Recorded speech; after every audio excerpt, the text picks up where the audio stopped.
AZ story TV. আসসালামু আলাইকুম বন্ধুরা, আজকে আমি তোমাদেরকে যে গল্পটি শোনাবো সেটা হচ্ছে বোন হলো সতীন। তো চলো বন্ধুরা দেখে আসি বোন হলো সতীনের গল্পটি। সিয়া মডার্ন একটি মেয়ে ছিল। তারপর ওর জিজুর সাথে ওই দিন অনেক টাইম স্পেন্ড করলো। এরপর ওরা বাড়িতে গেল। কি ব্যাপার, তোমরা দুজন ঘুরতে গেলে আমাকে বললে না কেন? আরে দিদি, আমি একা ছিলাম বাড়িতে, তাই জিজু আমাকে একটু নিয়ে গেছে। এত টেনশনের কি আছে? এটা বলে সিয়া ওর ঘরে চলে গেল। পরদিন সিয়া রিয়ার একটি ড্রেস পরলো। পিছন থেকে দেখতে জিয়ান মনে করলো রিয়া। তারপর জিয়ান ওকে জড়িয়ে ধরলো।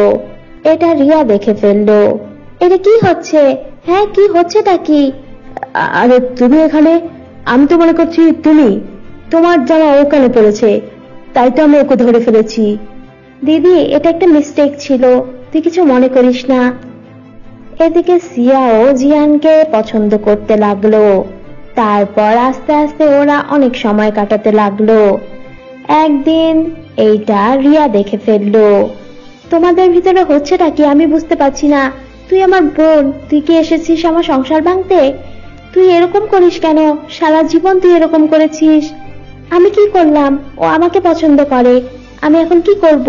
আমি ওকে পছন্দ করি। তুই এমনিও একটু অন্যরকম, তোর সাথে যায় না জিয়ানের। রিয়া কাঁদতে কাঁদতে ঘরের ভিতরে চলে গেল। সিয়া ওর পিছন পিছন গেল। দিদি দেখ, ও আমাকে পছন্দ করে আর আমি ওকে পছন্দ করি। তুই আমাদের মাঝে আসছিস, আমি তো সংসার ভাঙিনি। তুই বুঝছিস না, ও একটি দুশ্চরিত্রের ছেলে। ও আরো অনেক মেয়ের সাথে এরকম করে। তুই ওকে চিনিস না। আমি বিয়ে করে ফেলেছি দেখে ফেসে গেছি। তোকে আমি বলছি ভালোর জন্য। তুমি আমাকে বুঝেছি। আসলে জিয়ানের সাথে আমার সম্পর্কটা তুমি মেনে নিতে পারছো না। তোমাকে তো আমি বের হয়ে যেতে পারিনি বাড়ি থেকে। আমরা বিয়ে করে একসাথেই থাকতে চেয়েছিলাম, কিন্তু তুমি সবকিছু নষ্ট করে দিলে। এখন আমি জিয়ানকে বিয়ে করবই করব। পরদিন সিয়া জিয়ানকে বিয়ে করে ফেললো। এরপর ওরা তিনজন একই বাড়িতে থাকতে লাগলো। রিয়ার পরিবারের সবাই এসে সিয়াকে অনেক বকাঝকা করলো আর রিয়াকে বাড়িতে নিয়ে যেতে চাইলো। না বাবা মা, আমি যাব না, আমি এখানেই থাকবো। আমি ওর স্ত্রী, আমি প্রথম স্ত্রী, আমার অধিকার বেশি। সিয়া এখানে থাকলে থাকবে, না থাকলে ওকে নিয়ে চলে যাবে, কিন্তু এই বাড়িতে আমি থাকবো। রিয়া একটি শিক্ষিত মেয়ে ছিল আর ইন্ডিপেন্ডেন্টও ছিল, তাই ও কাউকে পাত্তা দিত না। আস্তে আস্তে সিয়ার উপর থেকেও জিয়ানের ইন্টারেস্ট উঠে গেল। এরপর ও অন্য মেয়ের সাথে সম্পর্কে জড়িয়ে গেল। একদিন সিয়া এটা দেখে ফেললো। তারপর কাঁদতে কাঁদতে এসে রিয়ার পায়ে ধরলো। আমি ভুল করেছি, আমি আমার বোনের কথা শুনিনি, আমি আমার বোনকে সতীন বানিয়েছি, আমাকে তুমি মাফ করে দাও। আমি এতগুলো জীবন নষ্ট করে ফেলেছি, আমার জীবন, তোমার জীবন, সবার জীবন নষ্ট করেছি। আমি বিদেশে ফিরে যাব, তুমি চাইলে আমার সাথে যেতে পারো। না সিয়া, তুমি যাও, আমি আর তোমার সাথে যাব না, আমি এখানেই থাকবো। ওকে আমার শুধরাতে হবে। তারপর সিয়া চলে গেল বিদেশে। এরপর রিয়া গেল জিয়ানের কাছে। দেখো, তোমার কোম্পানির 51% আমার নামে আর 49% তোমার নামে। আমার সাথে যদি উল্টাপাল্টা কিছু করো আর অন্য মেয়ের সাথে যদি দেখেছি তোমাকে কখনো, তাহলে কিন্তু আমি তোমাকে এই কোম্পানি থেকে বের করে দিব। তুমি জানোই আমার পাওয়ার বেশি এখানে, বোর্ডের মানুষটা আমার কথাই শুনবে। তারপর জিয়ান ভয় পেয়ে গেল। এরপরে ও নিজেকে শুধরালো আর ভালো হয়ে গেল। তো তোমরা দেখলে বন্ধুরা বোন হলো সতীনের গল্পটি। এই গল্পটি ভালো লাগলে লাইক করো, আর কেমন লেগেছে এটা জানাতে কমেন্ট করো। আর হ্যাঁ বন্ধুরা, আমাদের AZ স্টোরি টিভিকে সাবস্ক্রাইব করো। আল্লাহ হাফেজ।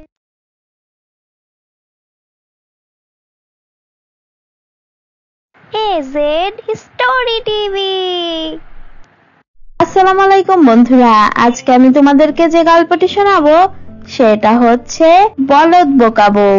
তো চলো বন্ধুরা দেখে আসি বলদ বোকা বউয়ের গল্পটি। ওহো, আমার কান ব্যথায় আমি শেষ হয়ে যাচ্ছি। কি হয়েছে মা, কি হয়েছে? দেখ, তোর বউকে বলেছি কানে ব্যথা করছে, তো তোর বউ নিয়ে এসেছে আমার জন্য কানের দুল। মাই তো বলেছে কানে ব্যথা করছে, কানের জন্য যেটা লাগে সেটাই নিয়ে এসো। তো কানে দেওয়ার জন্য তো কানের দুল আছে, আর এই যে একটা হেডফোনও নিয়ে এসেছি তোমার জন্য মা। এই বলদ বউটাকে নিয়ে আমি কি করব? কি দেখে যে এটাকে বিয়ে করিয়েছিলাম আমার ছেলের সাথে। মেয়েরা অনেক বোকা একটি মেয়ে ছিল, কিন্তু অনেক সহজ সরল একটি মেয়ে ছিল। সবাইকে খুব বিশ্বাস করত আর সবার কথা শুনতো। ওর বোকামির জন্য পাশের বাসার ভাবিরাও ওর অনেক মজা উড়াতো, আর ওকে শুধু বুদ্ধি দিত, আর ও বোকার মতো সেগুলো বিশ্বাসও করত। জানো ভাবি, তোমরা ল্যাপটপ কিভাবে পরিষ্কার করো? কেন, কিভাবে আবার পরিষ্কার করব? আরে দাঁড়া দাঁড়া, বুদ্ধি এসেছে একটা, আমি বলে দিচ্ছি। আমরা তো ল্যাপটপ ডিটারজেন্ট দিয়ে পরিষ্কার করি। তাই নাকি? ঠিক আছে, কালকে ওনার ল্যাপটপটা আমি ডিটারজেন্ট দিয়ে পরিষ্কার করে দিব। এরপর মীরা ওর স্বামীর ল্যাপটপ নিল, তারপর ওর স্বামীর ল্যাপটপটি ও সাবান দিয়ে ধুলো, এরপর সেটাকে শুকাতে দিল। আমার ল্যাপটপটা কোথায় মা? মা, আমার ল্যাপটপটা কোথায়? আমি তো দেখিনি। মীরা দেখেছে নাকি জিজ্ঞেস করতো। মীরা, মীরা, মীরা কোথায় তুমি? আমার ল্যাপটপটা দেখেছো? এই যে আপনার ল্যাপটপ। আপনার ল্যাপটপ তো আমি ছাদে শুকাতে দিয়েছি। কত সুন্দর লাগছে না? এটা দেখে শাশুড়ি আর ওর স্বামী অবাক হয়ে পড়লো। আমার কত একটা ইম্পর্টেন্ট একটা প্রেজেন্টেশন ছিল, তুমি এটা কি করেছো? বোকা কোথাকার! সুন্দর দেখে তোমাকে বিয়ে করেছিলাম, কিন্তু তুমি এরকম বলদ জানলে কোনোদিনও বিয়ে করতাম না। এরপর ওরা ওখান থেকে চলে গেল। কেন আমাকে বকাটা দিল? কত সুন্দর লাগছে ল্যাপটপটা, চকচক করছে, সাবান অনেক দিয়েছি। বৌমা, কি হয়েছে মা, চা করে দিব? না না, শোনো, আজকে তো বাবাই তোমার উপরে অনেক রাগ করেছে, একটু ভালো মন্দ রান্না করো ওর জন্য। আচ্ছা ঠিক আছে মা, রান্না করছি। এরপর ওর স্বামী খেতে বসে অবাক হয়ে পড়ল। এক প্লেটে ভালো খাবার, আরেক প্লেটে মন্দ খাবার, মানে মন্দ খাবার বলতে ময়লা খাবার ছিল। মা, এগুলো কি রান্না করেছো? এটা কি? কি ব্যাপার বৌমা, তোমাকে তো আমি ভালো রান্না করতে বলেছিলাম, এটা তুমি কি রান্না করেছো? মা, আপনিই তো বলেছেন ভালো মন্দ রান্না করতে, আমি ভালো রান্না করেছি, আর মন্দ গুলো তো ওই যে থাকে ডাস্টবিনে, ওগুলো থেকে কুড়িয়ে নিয়ে এসেছি। তুমি কুড়ানো খাবার খাও? ছি ছি, এগুলো খেও না। মা, এই মেয়ে কি বলছে? ও তো দুদিন পরে আমাকে পাগল বানিয়ে ফেলবে। তোকে একা পাগল বানাবে কেন, আমাকেও তো পাগল বানিয়ে দিবে। তুই তো গ্রামে গিয়ে পাগল হয়ে গিয়েছিলি, এটাকে বিয়ে করবি, এখন করেছিস, বুঝ। আমি আছি দেখে, আমি মরলে পরে কিভাবে থাকবি এটার সাথে? মা, কথা বাড়িও না, আমার মাথা ধরে গেছে, আমি যাচ্ছি এখান থেকে। তারপরে ও ওখান থেকে চলে গেল। এরপর মীরা অনেক কান্না করলো। আমাকে শুধু সবাই বকা দেয়, আমি কি এমন করেছি, কি ভুল করেছি আমি? তারপর 2 দিন পরে মীরার ফুফু শাশুড়ি ওর বাড়িতে এলো। বৌমা, আমাকে একটু পানি দিবে? আচ্ছা ঠিক আছে, এনে দিচ্ছি। তারপর পানি এনে ওনার মুখে মারলো। কি, তোমার বউ আমার মুখে মারলো কেন পানি? আমি তো পানি খেতে চেয়েছিলাম। ওই আর কি, একটু কম বুঝে, আমি বুঝিয়ে বলছি। বৌমা, গ্লাসে করে পানি নিয়ে এসো, তোমার ফুফু শাশুড়ি খাবে। ঠিক আছে মা, ওইটা তো আগে বলবে, আমাকে শুধু ভুল বুঝে। এরপর ওর ফুফু শাশুড়ি মীরাকে একদমই পছন্দ করলো না। বৌমা, রিমোটটা দাও তো। কোন রিমোট দিব, এসি রিমোট নাকি টিভির রিমোট? টিভির রিমোট দিবে, সিরিয়াল শুরু হয়ে যাচ্ছে, তাতেই দাও। কোন টিভির রিমোট দিব, মার ঘরের, আমার ঘরের নাকি ড্রয়িং রুমের?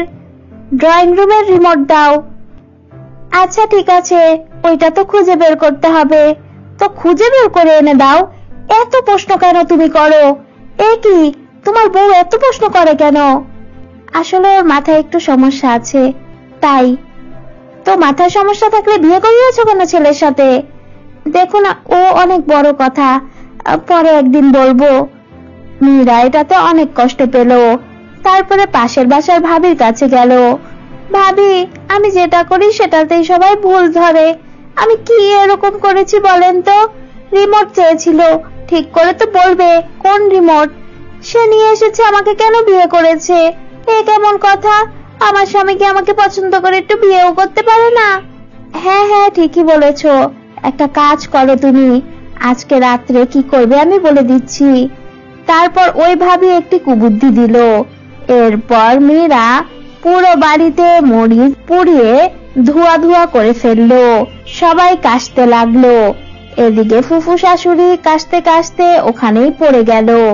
আর ওনার ব্যাগ থেকে অনেক সোনা দানা টাকা পয়সা বের হলো। এ কি, উনি তো এসেছিল আমার বাড়িতে চুরি করতে। দেখেছো, তোমার দুঃসম্পর্কের বোন আসলে চোর। আজকে তো চুরি করে বের হয়ে যেত। আমার বোকা বৌমাটা বাঁচিয়ে দিয়েছে। তারপর থেকে ওরা আর মীরাকে কিছুই বলতো না। তো তোমরা দেখলে বন্ধুরা, বোকা বলদ বউয়ের গল্পটি। এই গল্পটি ভালো লাগলে লাইক করো, আর কেমন লেগেছে এটা জানাতে কমেন্ট করো। আর হ্যাঁ বন্ধুরা, আমাদের AZT টিভিকে সাবস্ক্রাইব করো। আল্লাহ হাফেজ।